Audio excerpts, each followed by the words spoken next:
A bulldozer arrives in Delhi's Shaheen Bagh, the epicenter of citizenship law protests last year, and exits only one scaffolding and unauthorized structure which locals bring down. Meanwhile, the Supreme Court refuses to say demolitions, tells the CPIM, which rushed to court, we won't do it at the behest of a political party. Cyclone Asani weakens but an impact in 3 states. The landfall is likely to be weaker than expected, but heavy rain in Bengal, Andhra Pradesh and Odisha. Well, the latest cryptic Elon Musk tweet, "If I die, nice knowing you." This amid Russian group threats to Elon Musk. And Priyanka and Nick share a picture of their baby, saying, "Our little girl is finally home after 100 days in a neonatal ICU."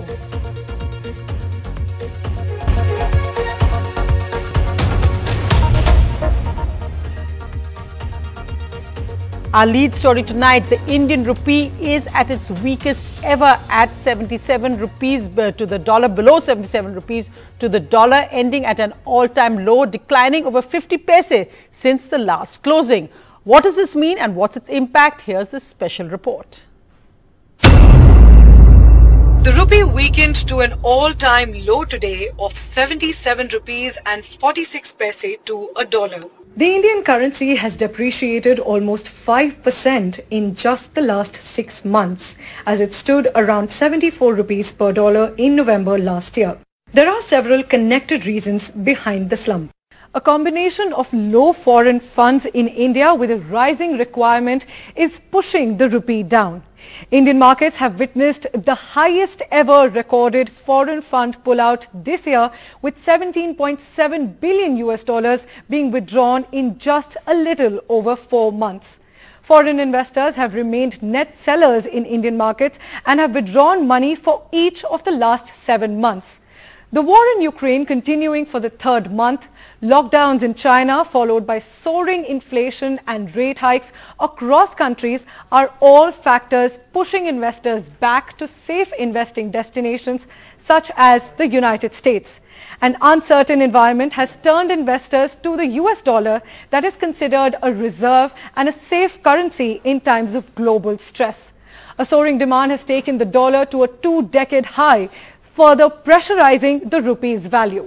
And lastly, a 15% increase in the price of Brent crude prices has further resulted in foreign currency outflows in terms of import payments. If this remains for the rest of the year, we can intuitively see that the overall cost of imported oil would go up by around 4.5 billion rupees. So there's a direct relationship between exchange rate and our overall import bill in rupee terms. Apart from impacting markets, the rupee's depreciation drives up the cost of living, affecting the prices of essentials for the common man.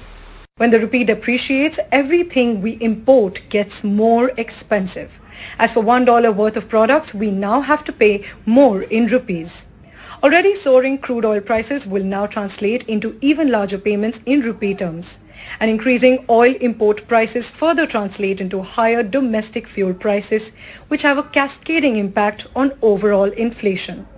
A higher cost of transportation in turn pushes up the prices of all essential products. Along with this, the cost of foreign studies and foreign travel also increases with the rupee's worth reducing. But there's an upside too.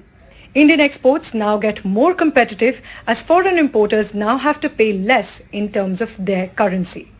The Congress hit out at the Prime Minister digging up his old tweets and videos before he became the PM, and had then said that the weakening rupee was in ICU. With no signs of global supply disruptions easing amid the war, the pressure on the rupee is expected to continue.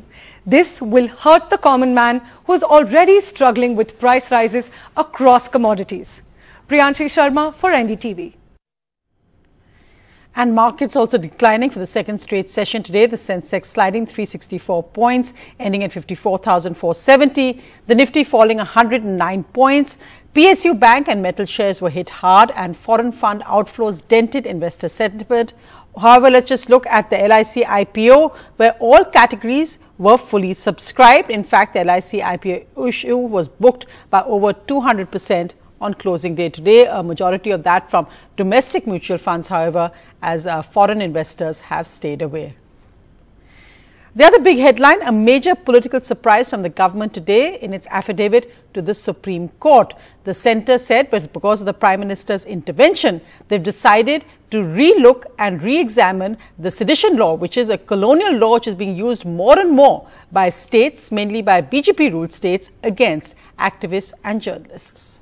Must be at the heart. A major political surprise from the government today. In its affidavit to the Supreme Court, the centre did a complete U-turn on its stand on the sedition law, which it supported just last Saturday, crediting the change of heart to the Prime Minister, saying, "The Prime Minister has expressed clear and unequivocal views in favour of protection of civil rights, respect for human rights, and believes that outdated colonial laws have no place in India, which is celebrating the 75th year of independence."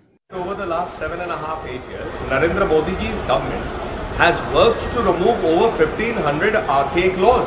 When the government puts out its view in such a positive manner, it means it obviously wants to study it either by the executive route or the legislative route, rather than see it being examined by the judicial route in terms of a conflict between two sides. So one should view it as a positive development. Ironically, the government's own figures show BJP-ruled states are the worst offenders in using this British-era law. Other states like Maharashtra have been quick to follow, where sedition charges were used against MP Navneet Rana and her husband for chanting the Hanuman Chalisa outside the Chief Minister's house.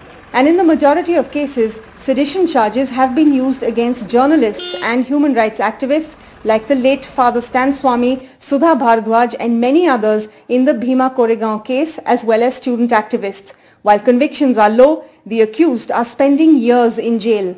Modi government's understanding of the sedition law has always been warped. Modi government has over last 8 years used the sedition law only to suppress fundamental rights of expression of opinion, curbing dissent against the BJP, suppressing voices against the RSS, subjugating opinion against the Modi government. While it is still unclear what form this new law will take, the PM's intervention came a day before the Supreme Court's final hearing in this matter, where a 3-judge bench led by CJI N.V. Ramana will decide whether the matter should be referred to a larger constitutional bench or not. In New Delhi with Neeta Sharma and camera person Pawan Kumar, this is Sukirti Dwivedi for NDTV. Well, in other news, bulldozers were back in Delhi today. In this case, it was one bulldozer which headed into Delhi's Shaheen Bagh. Now, this was the epicenter of protests against the Citizenship Act a year ago.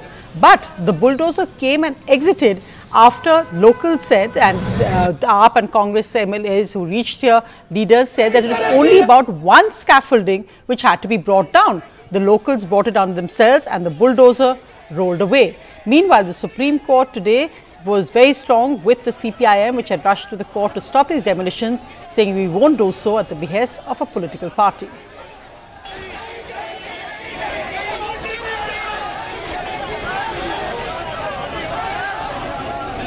The bulldozer, seen as a symbol of the BJP administration's tough action against rioters and criminals, reached Shaheen Bagh on Monday morning, the hotspot of the anti-CAA protest, as part of the South Delhi Municipal Corporation's anti-encroachment drive. The only thing removed, that too by the residents themselves, was the scaffolding set up to paint a building. With no unauthorized structures to raise and the residents out on the streets against the drive, the bulldozer, along with the civic authorities, left the area within minutes. यहाँ encroachment था ही नहीं, एक पेड़ बंधी हुई थी, इसको ये कहने लगे साहब वो बुलडोजर वहां जाकर खड़ा कर दिया। मुझे मालूम था ये खबरें दिखाएंगे कि हमने देखो अतिक्रमण हटा दिया, तो मैंने खुद कहा इसे हटा दो। बुलडोजर लगाने के पीछे हिंदू मुसलमान कैसे करें कि शाहीन बाग में कार्रवाई रोक दी। अमानतुल्लाह के नाम पर इनको वोट मांगना है हिंदू भाइयों का, अमानतुल्लाह ने आकर रोक दिया। देखो वो गुंडा है, देखो वो जिहादी है, ये कैसे करेंगे? वहाँ के जो विधायक हैं वो खुद अतिक्रमण करवा रहे हैं और उसके बाद जाकर के वहाँ पे सरकारी काम में बाधा डालने का काम कर रहे हैं। उनके ऊपर FIR करानी चाहिए डिपार्टमेंट को। However, the Supreme Court had strong words for the CPM, which quickly went to court against the bulldozer action. The court refused the CPM's request for a stay on the demolitions. We are there to protect livelihoods, but not like this, the judges added. A furious court told the CPM, either you withdraw or we dismiss your plea. The court said, you do not even go to the High Court. You come straight to the Supreme Court. What is this?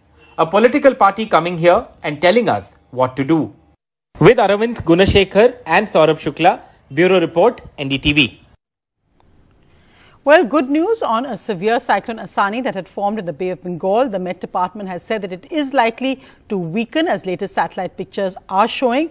And though it is going to weaken, so it won't hit land as severely as predicted, there will still be very heavy rainfall in Orissa, West Bengal and Andhra Pradesh.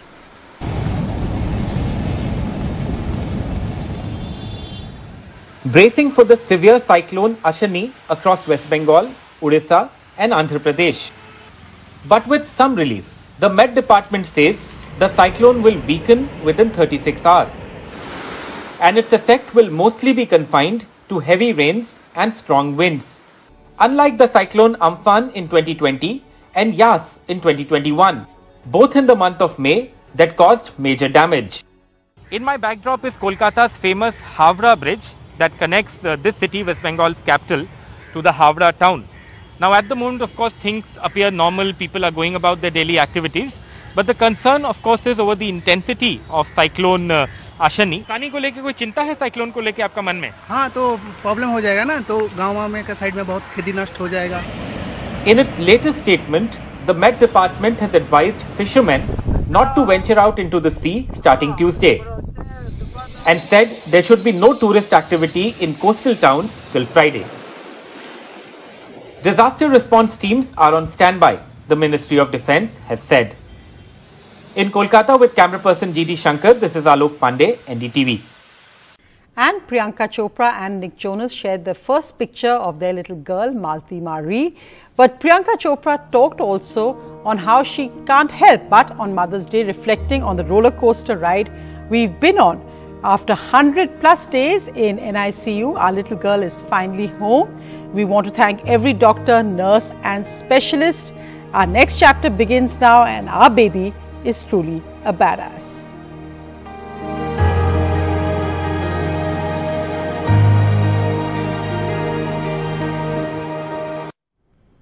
But before we end tonight, well, power failure can have lots and lots of side effects, but this one is truly unexpected.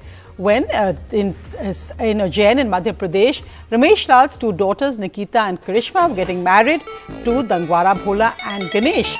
The brides were in veils and they wore the same dresses. So, due to a power failure, the brides performed the wedding ceremonies with the wrong groom. The mix-up was finally realized when the grooms took their brides home. And after a brief dispute, a settlement was finally reached. The bride and grooms were asked to perform the ceremony once again with the right couples this time the next day.